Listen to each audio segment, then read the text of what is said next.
Tonight on KSFY, we begin a three-part series with the frontrunners in the race for South Dakota governor. Democrat Billie Sutton and Republicans Marty Jackley and Kristi Noem.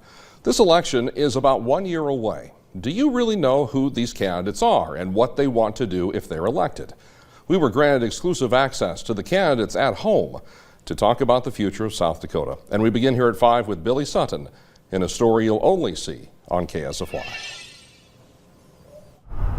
Just shy of 600 people live in Burke, South Dakota. Most are native sons and daughters who appreciate the life this small town offers.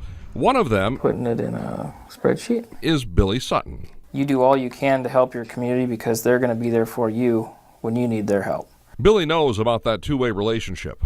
10 years ago, he was seriously injured at a college rodeo competition in North Dakota. Had a horse flip over on me in the chute and broke my back. Had two shattered vertebrae and spinal cord damage. He was told he would never walk again. He didn't know what to do. So he came back home and life came back into focus. He became an investment advisor at First Fidelity Bank, and in 2010 he ran for the South Dakota Senate. When I got the opportunity to run for the legislature, I jumped at it. Sutton was elected to 4 two-year terms, rising through the ranks to become Senate Minority Leader. He'll be term limited after this coming legislative session. He figured his political career might wind down. But in February, he watched the Republican-controlled legislature repeal voter-approved Initiated Measure 22, which was supposed to bring more transparency to state government. We have to get out of the dark ages as it relates to transparency and accountability in government. Gone were provisions to create an independent ethics commission, public financing of elections, and strict limits on gifts to lawmakers from lobbyists. A legislative task force that was to tackle campaign finance reform this summer voted to change nothing. There's been nothing done on campaign finance reform. And so I think it was a real slap in the face to the people of South Dakota. It is that repeal of IM-22 and what's been done or not done since that prompted Sutton to run for governor. He tells me Pierre is about keeping things as they are in a world that is changing faster than ever.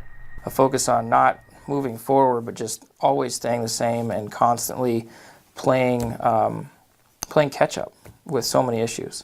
Sutton tells us the state seems to be constantly playing catch-up on economic development, that the same types of businesses are coming to South Dakota, meaning the same people are benefiting.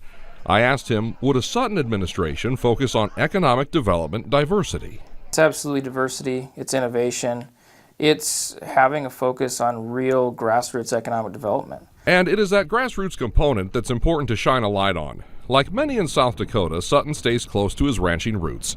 We spent a day with him as he worked with his dad corralling bulls.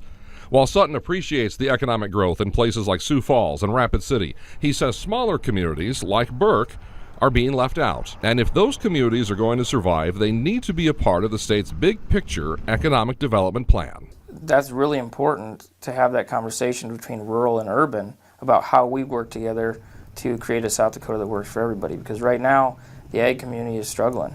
To build a better economy requires programs to support that growth by providing future workers with what they need. Sutton says South Dakota is lacking in that right now. We haven't been able to invest enough in those programs to have the impact that I think we can have. I asked Sutton to give me an example, and he had one right away.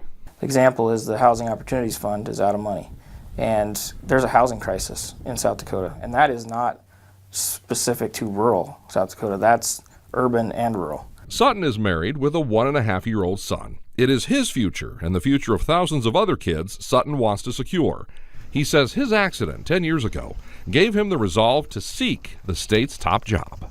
I don't know. I can't guarantee that I would have those things. I can't guarantee that I would have had the opportunity to be in the legislature or to run for governor had the accident not happened. Just this week, Sutton began a formal listening tour to meet voters and discuss their concerns and his vision.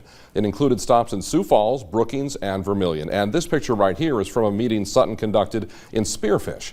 His campaign says he will be making more stops like this one over the coming year. Next hour at 6 o'clock, we will catch up with Republican candidate Marty Jackley at his home in Pierre.